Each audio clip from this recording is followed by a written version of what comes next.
வணக்கம் நண்பர்களே, இன்னைக்கு நம்ம சீரிஸோட 7வது நாள். இன்னைக்கு வீடியோல என்ன பார்க்க போறோம்னா, புதுசா பிசினஸ் ஸ்டார்ட் பண்றவங்க பண்ணக்கூடிய 3 முக்கியமான தவறுகள் என்ன அப்படின்னு தான் பார்க்க போறோம். ஃபர்ஸ்ட் ஒன் என்ன அப்படின்னு பாத்தீங்கன்னா, எல்லா வேலைகளையும் இழுத்து போட்டு ஒருத்தரே செய்யறது. சோ எல்லா வேலைகளையும் இழுத்து போட்டு ஒருத்தரே செய்யறதுனால பாத்தீங்கன்னா, அவங்க உடல் ரீதியாவும் சரி மன ரீதியாவும் சரி ரொம்பவுமே டயர்ட் ஆயிருவாங்க. அது மட்டும் இல்லாம அவங்க பிசினஸ் மேல அவங்களுக்கே இன்ட்ரெஸ்ட் கொஞ்சம் கொஞ்சமா குறையறதுக்கும் நிறைய வாய்ப்புகள் இருக்கு. மிக முக்கியமா ஃபேமிலி ரிலேஷன்ஷிப் அண்ட் ஹெல்த் பாத்தீங்கன்னா ரொம்பவுமே பாதிக்கப்படுறதுக்கு வாய்ப்புகள் இருக்கு. அண்ட் பிசினஸ்லயும் பாத்தீங்கன்னா ஒரு குறிப்பிட்ட ஸ்டேஜுக்கு மேல அவங்களால வளரவும் முடியாது. ரெண்டாவது மிஸ்டேக் என்ன அப்படின்னு பாத்தீங்கன்னா, கரெக்டான பிரைஸ் பிக்ஸ் பண்ணாம இருக்கிறது. கஸ்டமரை இழந்துருவோமோ அப்படிங்கிற ஒரு பயத்துல மத்த கம்பெனிஸை காட்டிலும் ரொம்ப குறைவா பிரைஸ பிக்ஸ் பண்றது.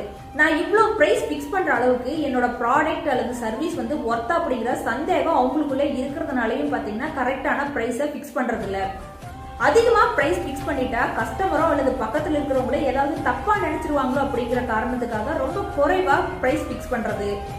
மூணாவது மிஸ்டேக் என்ன அப்படின்னு பாத்தீங்கன்னா, நோ மார்க்கெட்டிங். என்னோட ப்ராடக்ட்டோ அல்லது சர்வீஸோ ரொம்ப நல்லா இருந்தா கஸ்டமர்ஸ் தானா வருவாங்க அப்படின்னு சொல்லிட்டு எந்த ஒரு மார்க்கெட்டிங்குமே செய்யாம இருக்கிறது.